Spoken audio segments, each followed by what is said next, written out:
ang dahilan kung bakit gusto kitang makausap. Ano ba?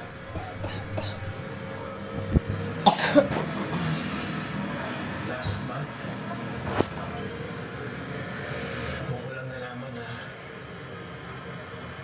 positive ako. HIV. HIV?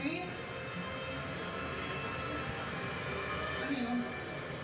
Ang HIV ay Human Immunodeficiency Virus. Ito ang virus o ang mikrobyo na nagkukos ng AIDS na alam natin ay Acquired Immunodeficiency Syndrome.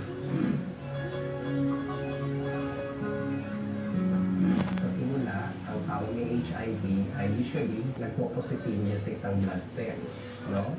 Ang itsura niyan, healthy, walang mga simptomas.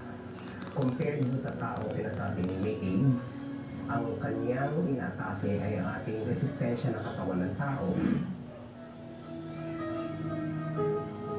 Kung sila ay una, nagkaroon ng exposure o nagsali ng dugo, no? O sila ay nagkaroon ng organ transplantation.